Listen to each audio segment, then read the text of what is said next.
Čau, draugi! Kas var būt labāks par zemenēm, es jums tūlīt pateikšu. Zemeņu augstā un svaigā sierkūka, un par cik zemenes šobrīd ir plaukumu, briedumā, tad šodien mēs arī tādu uztaisīsim. Sāksim mēs mūsu gardo svaigo sierkūku ar cepumu pamatnīti, un tam mums vajadzēs sviestiņu un cepumus.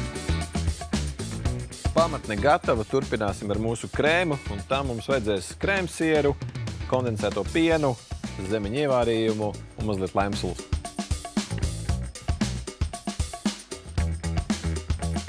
Pēdējais, ko mēs sagatavojam mūsu pildījumam, ņemam augstu saldo krējumu un vaniļas pūdercukuru un uztaisīsim putu krējumu.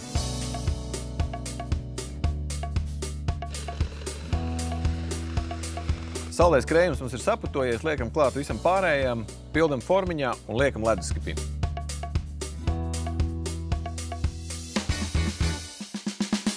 Kūka mums ir sastingusi, smuki jau uzlikta, mēs vēl tikai, protams, nodekorēsim viņu ar vēl mūsu sezonas zemenēm, un tad būsim gatavi viņu arī baudīt. Pēdējā zemene ir virsū, un mūsu burvīgā, svaigā siera kūka ar daudz zemenēm ir gatava. Ātrais un sezonālais našķis ir gatavs, kas prasa mazliet pacietības, bet viennozīmīgi iesaku izmantot sezonu. Es dodos baudīt, lai labi garšo.